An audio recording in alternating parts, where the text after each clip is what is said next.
Marcus! Can you come, Marcus? You want to have a turn? No? Okay. It is a place where people come and they move on. If you get well, it's dollars and cents to a lot of teachers. If I'm going to teach here for $40,000 a year and down the road at one of the public schools they start at $56,000, what would you do? Especially if you have a family to feed. Who's ready? My children in particular in my class, they don't deal well with new people, and it takes a lot in order for them to build relationships with people and to trust people. So to have people in and out of the classroom, they don't ever build that relationship, so they don't ever fully get into the educational process because they're already guarded. And it took a lot to build a relationship with these little guys that had people in and out of their lives. And even today I can't have subs because they can't handle it. Like, I don't take medical days, I don't take sick days, I don't take time off because for the next 2 weeks my classroom is upside down. My second year here versus my first year, I'm able to go into the hallways, I know the students, I can call them by name. That means a lot. And I think for students to have teachers who have been here for a while, they've developed their reputations, they no longer have the same difficulties that new teachers have. Right now, the teacher that I work with, we buy the pens, we buy the crayons, we buy the markers. Because throughout the year, they just don't last, especially pencils. I mean, pencils, we're buying packs and packs of pencils just because it's not in the budget, right, for us to, for the kids to have it.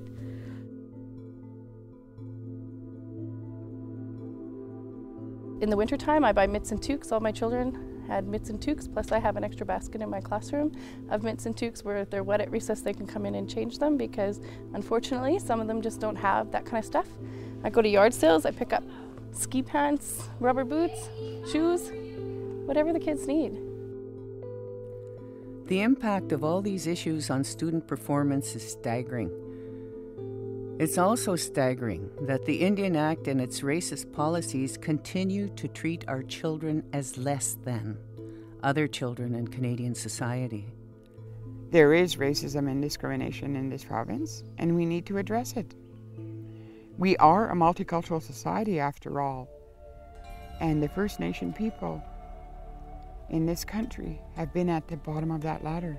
And it's so sad because guess who shared this land with the newcomers? It was us. You know, we're just being managed and dealt with. We're not being consulted. We're not actively being involved. If we're going to wait around for the government that's oppressed, our funding requirements that are oppressed, our funding needs that are oppressed, the infrastructure development, obviously, you know, they're not on the same page as us. We've got to do something.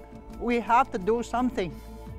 And I'm not going to sit back and say it's all right. They all, you know, Native people with a good heart, they always say, Kiam, it's okay, Kiam, but no more Kiam, no more. I want my grandson to know who he is, where he comes from, what he wants out of life, and have that strong foundation and be proud that he's First Nation. Our children don't get that opportunity. We do not want to fill the jails. Contrary to what society thinks, we do not want to fill those. We want to fill our education facilities. We want our students graduating. We want them to get an education. We've been put down, shot down, kept down, manipulated, even to this day. And we allow it. We don't take the bull by the horn and move out of it. And we have that ability. The treaty is not just my treaty, it's also the white society's treaty. They have to understand that. They have to understand what's in that treaty.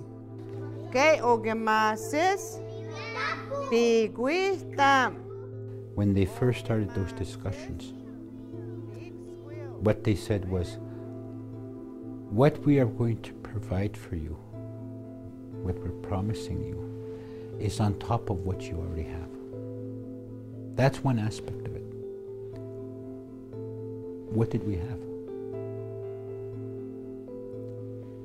All of that, and we talked about culture, history, language, all of that was what we had. So that was supposed to be the basis of our education. What they offered, the ability to read, to write, was supposed to be on top of. So in two of these different aspects, it failed. They haven't met either. What did the old people want when they said, we want your education? They seen that things would be different. They had the foresight that things were going to change, that lifestyle was going to change, livelihood was going to change. The education was to provide, to get the people ready for that change. But not at the cost of giving up what we already had. It was supposed to be on top of. And that was the treaty right. This is not about blame. It's about reality, our treaty, and the responsibility that we all need to share. Because we are failing our children. We meaning First Nation leadership, we meaning the provincial system, we meaning the federal government. It's not just pointing fingers at one arena. And it is sad that that's the priority we give to our children. So, many people say the children are our future, but what are we doing about it?